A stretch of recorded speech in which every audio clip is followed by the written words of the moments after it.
Legislação específica. O Ministério Público na Constituição Federal de 1988.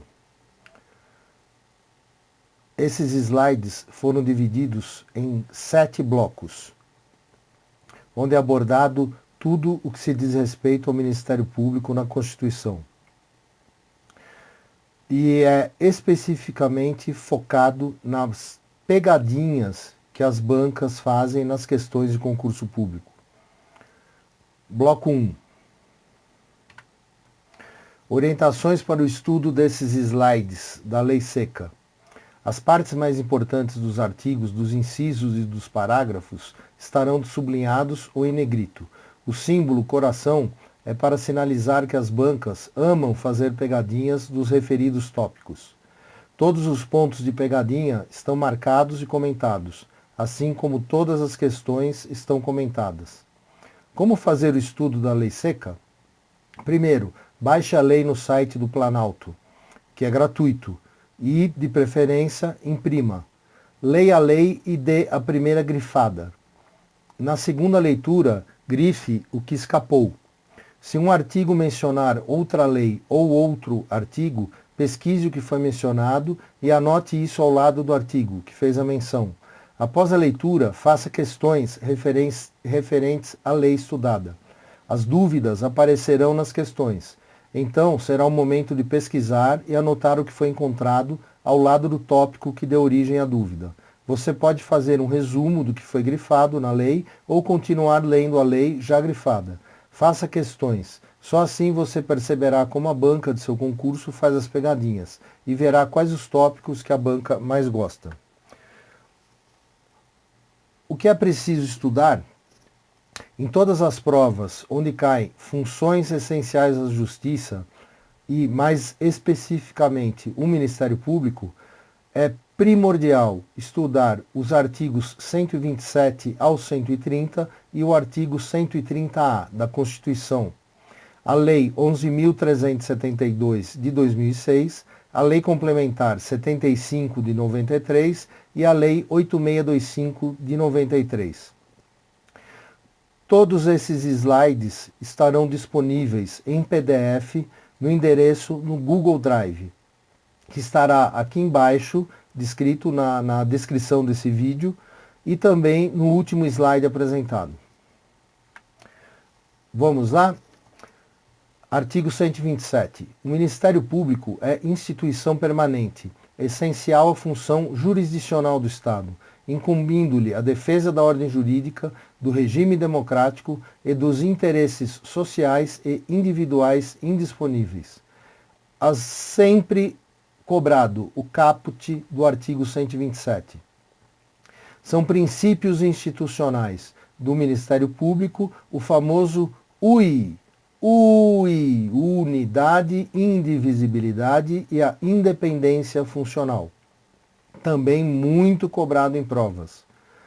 O parágrafo 2º diz que é assegurada a autonomia funcional e administrativa, podendo, observado o disposto no artigo 169, propor ao Poder Legislativo a criação e extinção de seus cargos e serviços auxiliares. Aqui a banca sempre troca o Poder Legislativo por Poder Executivo ou Poder Judiciário.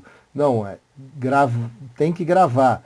Propor ao Poder Legislativo a criação e extinção de seus cargos e serviços auxiliares. O que diz o artigo 169? A despesa com pessoal ativo e inativo da União, dos Estados, do Distrito Federal e dos municípios não poderá exceder os limites estabelecidos em lei complementar. Qual é essa lei complementar? É a LDO, Lei de Diretrizes Orçamentárias. As bancas adoram trocar lei complementar por lei ordinária, lei orgânica, lei especial. Então, é outro ponto também a ser bem memorizado. Lei complementar. Esses comentários, nos 2 próximos slides, são da Constituição Brasileira, da editora Saraiva, de 1992.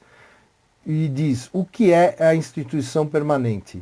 É uma das instituições pela qual o Estado manifesta sua soberania, sendo, portanto, ente indispensável. Função jurisdicional. É uma função de auxílio da função jurisdicional, contribuindo para a boa administração da justiça. Sua responsabilidade de guardião da ordem jurídica pode ser considerada perante os poderes do Estado, e não apenas perante o judiciário.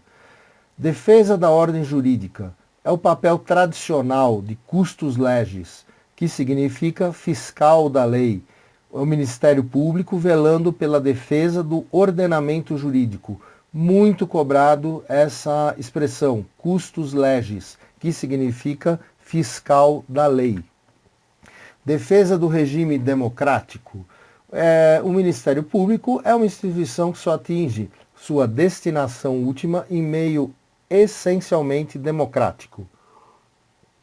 A defesa dos interesses sociais e individuais indisponíveis. As bancas adoram trocar o que é interesse social pelo individual indisponível. Entende-se por indisponível aquele que concerne o interesse público, como, por exemplo, o direito à vida. Ou seja, são direitos indisponíveis aqueles em relação aos quais os seus titulares não têm qualquer poder de disposição, pois nascem, desenvolvem-se e extinguem-se independentemente da vontade dos titulares. São irrenunciáveis e, em regra, intransmissíveis, quer relacionado à coletividade em geral, quer vinculado ao indivíduo determinado.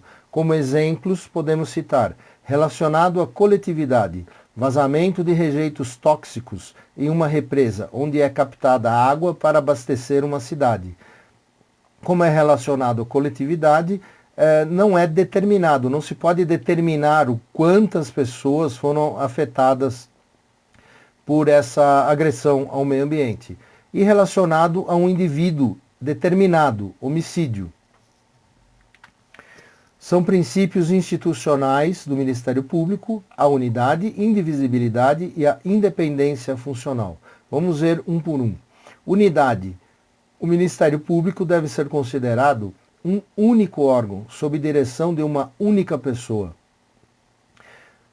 Em razão da repartição constitucional de competências entre os entes federativos, o Ministério Público se divide em MPU, que é o Ministério Público da União, e MP estaduais. Por esse motivo, o princípio da unidade deve ser visto no âmbito de cada MP. Indivisibilidade. Os membros do Ministério Público não estão vinculados a um processo. As bancas adoram dizer que estão vinculados a um processo e não estão, podendo assim ser substituídos. A independência funcional se manifesta em duas acepções: independência externa ou orgânica, devendo buscar a satisfação do interesse social e do bem comum, e a independência interna, onde cada membro é livre para agir dentro dos limites da lei, segundo a sua própria consciência. E como isso cai em prova? Vamos ver agora questões. Ano 2015, banca FCC. Dê um pause no seu vídeo e tente responder essa questão. Logo em seguida, apresentaremos o slide com a alternativa correta e o comentário. Pausou? Respondeu a questão? Então vamos lá. A alternativa correta é a letra E. E, nos termos da Constituição Federal, o Ministério Público é considerado instituição permanente e incumbida de promover a defesa da ordem jurídica, gozando de autonomia e independência funcional. Nessa resposta, a banca misturou o caput do artigo 127 com o parágrafo 2º. A alternativa A é essencial função jurisdicional do Estado, ok? Integrando a estrutura do Poder Judiciário. O Ministério Público, como já mencionado anteriormente, ele não integra a estrutura de nenhum dos três poderes, nem do Judiciário, nem do Executivo, como mencionado na alternativa B, e também nem do Legislativo, como mencionado na alternativa D. E a alternativa C, responsável privativamente pela defesa dos direitos sociais e individuais indisponíveis em juízo. Ele não é responsável privativamente. Veja só que a banca coloca uma palavra que deixa a alternativa errada. Muito cuidado com isso. Outra questão, ano 2007, Banca Quadrix. Né? E veja aqui embaixo, que observação, não é só o CESP que faz questões de certo ou errado. A Banca Quadrix, como outras bancas, também fazem. E a Banca Quadrix é responsável por vários concursos de conselhos regionais. Julgue o próximo item com relação ao direito constitucional. Dê um pause no seu vídeo e tente responder a questão, ok? Vamos lá, pausa para responder. Pausou? Vamos à resposta. Alternativa correta. Entre os princípios institucionais do Ministério Público está o princípio da unidade, que informa serem os integrantes do Ministério Público parte de uma única instituição, sendo dirigidos por um mesmo chefe institucional e possuidores das mesmas prerrogativas funcionais. Como já visto nos slides anteriores, é o princípio da unidade, que impõe que o Ministério Público deve ser considerado um único órgão sob direção de uma única pessoa. Próxima questão, ano 2014, Banca FGV. Dê um pause no seu vídeo e tente resolver a questão. Pausou? Respondeu? Vamos lá. A alternativa correta é a letra B. Terá como limite a sua proposta a Lei de Diretrizes Orçamentárias. Como já dito em slides anteriores, o parágrafo 2º do artigo 127 é assegurada a autonomia funcional e administrativa, podendo observado o disposto no artigo 169. Artigo 169, também citado em slides anteriores. A despesa com pessoal ativo e inativo da União, dos Estados e do Distrito Federal e dos municípios não poderá exceder os limites estabelecidos em lei complementar. Qual é essa lei? Lei de Diretrizes Orçamentárias. A alternativa A está errada, porque poderá propor sua previsão orçamentária sem quaisquer limitações. Errado, a limitação é a proposta da Lei de Diretrizes Orçamentárias. A letra C será controlado pelo Poder Executivo, que, não concordando com a proposta, poderá seccioná-la. Errado. Controlará o seu orçamento pela decisão da sua chefia. Controlará o orçamento com base na LDO. E a letra E apresentará sua proposta orçamentária em audiência pública. Não, vai apresentar a proposta orçamentária ao Poder Executivo. No próximo bloco, veremos os parágrafos 3º ao 6º do artigo 127 da Constituição. Deixo aqui uma mensagem. Se eu pudesse dar um único conselho, colegas concurseiros, seria esse: estude muito e não desista. Sua aprovação e nomeação está guardada para o momento certo. Foco, força e fé. Até o próximo bloco.